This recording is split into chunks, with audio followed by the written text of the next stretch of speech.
¿Por qué esta tecnología que le llamamos inteligencia artificial generativa y además este apellido, ¿no? Este adjetivo de generativa, ¿qué es exactamente y por qué puede generar código también, ¿no? Esa es una de las cosas que nos gustaría saber.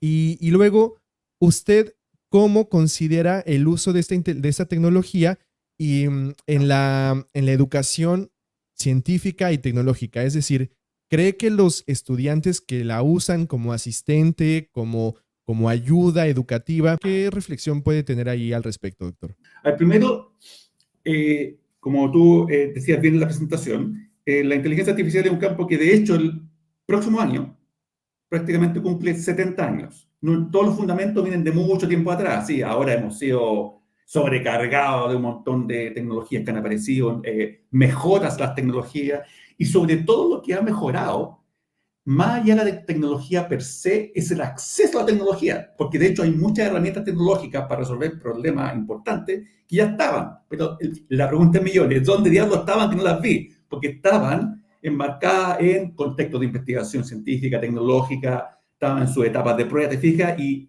hacer la bajada al público común y corriente era extremadamente costoso. Entonces ahí hay no solamente un cambio tecnológico, sino también un cambio en el acceso digamos, a la herramienta. ¿Ya? Habiendo dicho eso, la inteligencia artificial en general tiene varios, por así decirlo, que también pasa en educación, pasa en otras disciplinas, varios enfoques, ¿ya? Varios paradigmas. Uno de los paradigmas básicamente tiene que ver con el hecho de que las máquinas procesen conocimiento y puedan razonar o inferir cosas a partir de ese conocimiento. Ese es un enfoque que prosperó más o menos hasta fines de los 90, ¿ya? Que no implica que ha muerto. De hecho, hay muchas aplicaciones en el mundo que todavía están bajo ese enfoque. Y es muy bueno porque te permite explicar, que lo podemos retomar más tarde, te permite explicar cosas, la famosa explicabilidad, que en los modelos actuales no existe, no se puede, no es tan trivial. Después vino básicamente el mundo del paradigma de la inteligencia artificial, que, ¿por qué digo paradigma? Porque sigue los principios fundamentales, pero varía la forma como aborda los problemas con sus técnicas. Después vino lo que me gusta llamar la inteligencia artificial discriminativa, que básicamente tú usas algunos métodos computacionales, que generalmente se llama, a lo mejor han escuchado mucho, aprendizaje automático, el famoso en inglés machine learning, ocupan técnicas para discriminar, para clasificar o para predecir cosas. Y después, y bueno, y dicho sea de paso, esa clasificación tiene un ingrediente, que básicamente tú usas el pasado, la historia, para poder proyectar o categorizar o discriminar situaciones futuras. Y tú lo que estás haciendo ahí es solamente discriminar, no hay nada nuevo, solamente tú discriminas. Oye, me llegó una imagen de un estudiante, este estudiante es del estudiante A, B o C. Esa es discriminación para que se entienda bien en el buen sentido de la palabra, en el fondo de la clasificación. Y después vino un enfoque que se llama generativo, que venía más o menos por ahí por el año 2015, después el 2017 se hizo más, un poquito, se empezó a hacer popular, y estalló obviamente el 2022, donde la diferencia con el enfoque anterior es que tú, si bien es cierto, usas conocimiento histórico para enseñarle a la máquina, sin embargo, tu objetivo no es discriminar o clasificar, sino que la máquina aprenda a generar automáticamente contenido, entre comillas, nuevo a partir del que existe, donde el nuevo se entiende como conocimientos sintéticos, datos sintéticos que se parezcan lo más posible a lo que tenía. Y hay que hacer una pequeña aclaración, porque esto yo creo que es motivo de confusión y de miedo también. Ah, que las máquinas se ponen creativas. No, la máquina no es creativa en el sentido Dalí o el sentido artístico, sino que en el sentido de que genera datos sintéticos. No, no hay un proceso de creación cognitivamente hablando complejo, no existe nada de eso. Entonces, lo generativo viene del hecho de que la máquina con conocimiento histórico aprende a generar conocimiento nuevo, ya sea en términos de texto, imágenes, video, que se acerca lo más posible a los datos originales. Lo que pasa es que a veces ese acercarse mucho a los datos originales empieza a fallar y ahí uno empieza a encontrar cosas como las caras falsas, digamos, ¿cierto? Lo que quizás muchos han escuchado, las deepfake, o empiezan a pasar cosas como las famosas, que podemos explicar después también, las mal llamadas alucinaciones de muchas aplicaciones, ¿cierto? Porque obviamente nada es perfecto, entonces se empieza a producir una suerte de diferencia.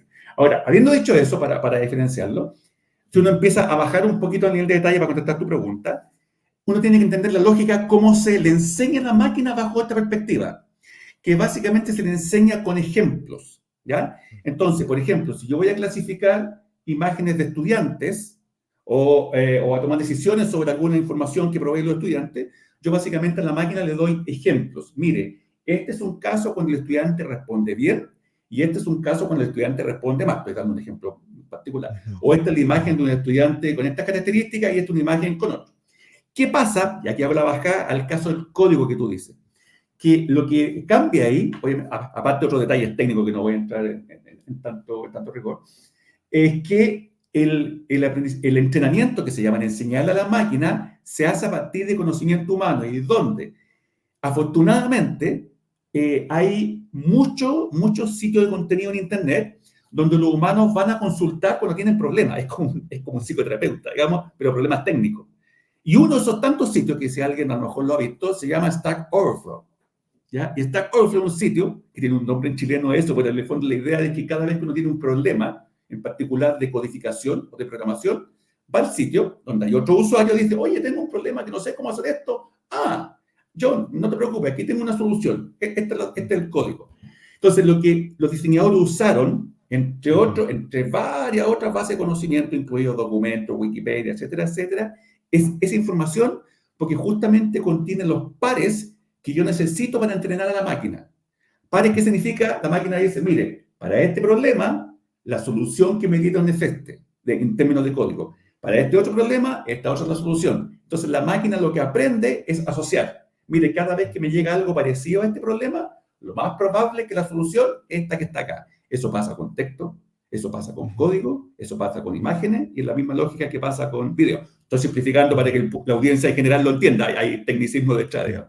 Ya, pero esa es la lógica, cómo funciona en términos de código. Ahora, quizás un detalle que valga la pena aclarar, para los que nos están escuchando, es que hay que hacer una diferencia conceptual que es muy importante, más aún en el ámbito de educación.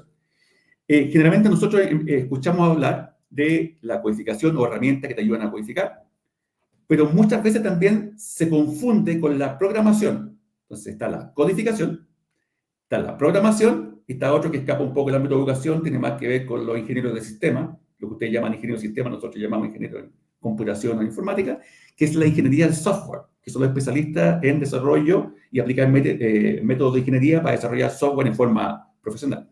¿Por qué digo esto? Porque en general las herramientas disponibles, y esto va a sonar raro que lo diga para la gente que lo ha usado, pero las herramientas disponibles no son herramientas para programar, son herramientas que ayudan a codificar. Y la prueba de eso es que la alimentación ha sido de codificación. Incluso con codificación que puede tener, ojo, errores. Claro, porque si yo le alimento un sitio que donde además cualquier persona cooperaba, ¿cierto? Con pseudo soluciones, eso también está sujeto a errores porque somos humanos, digamos. Entonces también yo puedo generar código que está sujeto a errores. Entonces, pero en general, básicamente lo que resuelve son pequeños elementos que tienen que ver con la codificación de un programa y no resuelve, y aquí quiero ir al punto de las habilidades, no resuelve el tema de la programación. ¿Por qué? Porque alguien que estará escuchando dirá, oye, pero imagina un programa. No, lo que pasa es que para construir un programa, eso es una habilidad de resolución de problemas. La codificación, si uno lo pone en términos, ya que estaba hablando en términos de educación, si uno lo pone como etapa, un ciclo, quizás la codificación, y para los que nos están escuchando, es la última etapa. Pero para llegar a codificar, tú tienes que haber comprendido el problema, ¿cierto? Haberlo quizás descompuesto, quizás haberte abstraído un montón de cosas, haber resuelto el problema con alguna estrategia, y después de 3, 4, quinta derivada, recién, cuando tienes clara la solución, dices, ok, voy a codificar. Entonces no hay que engañarse que la codificación es una cosa y la programación es otra. Y doblemente importante, porque aquí voy a otro tema que yo creo que la gente más de alguna vez se dio cuenta un tiempo atrás, que había toda una polémica internacional, porque, no sé si te acuerdas, que en un momento el CEO de NVIDIA, ¿te acuerdas la polémica que hizo? Y dice, no, un tiempo más voy a reemplazar a todos los programadores porque voy a tener sistemas que codifiquen. Craso error, porque no entiende la diferencia ni siquiera entre codificar y programador. Tú puedes codificar, y que nadie pero más no vas a necesita aprender a programar otra vez, dijo, ¿verdad? lo cual es totalmente falso, digamos. De hecho, es más, tú le puedes preguntar a desarrolladores profesionales que trabajan en esta grande industria, la Big Tech, van a decir, no, esto para mí es una herramienta de apoyo, no me hace el trabajo completo, es una herramienta que me ayuda porque además tengo que editarla, porque puede cometer errores, hay otras consideraciones de diseño, seguridad, por ejemplo. Oye, este es el código que necesitaba, Sí, pero cuando lo veo en detalle me doy cuenta que es inseguro y me pueden hackear. Por tanto, no es tan así que uno llegue y vea la funcionalidad y todo es mágico. Yo creo que ahí hay que tomar algunas cosas en consideración. Entonces, a lo que uno llega con esto es que al final las habilidades que perduran, si uno lo quiere ver desde el punto de vista educativo, no es la codificación per se, sino las habilidades de resolución de problemas, porque las habilidades de resolución de problemas son independientes de la herramienta que utilice. Algunas van a ser más beneficiosas, más o menos, sí, por supuesto, pero la habilidad para resolver problemas, por ejemplo, algorítmicamente, mecánicamente, es lo que te permite sobrevivir. Porque si tú dices, ya, me voy a especializar en codificar en el lenguaje X, Y, Z, lo más probable es que pase un mes y quede obsoleto. Entonces tu habilidad se va a estar a la basura, digamos. Pero si te quedas con la habilidad de resolución de problemas y no la codificación per se, obviamente el mundo que te abre posibilidades, especialmente en educación, es extremadamente importante. ¿Sí? Aquí estoy representando Educación Conciencia, el podcast que te lleva a la cima de la inteligencia. Eres Robles en el micrófono divulgando la ciencia, desde el ADN al espacio sin hacer concesiones. Abre tus oídos, aquí llega el conocimiento. La educación es la clave, no hay ningún impedimento. Desde la física cuántica hasta la inteligencia artificial, el brain en la mente enseñándote de forma especial. Educación Conciencia, esto es lo que quiero. Aprender, crecer, no hay tiempo que perder. Ven a nuestro podcast, únete a la conversación.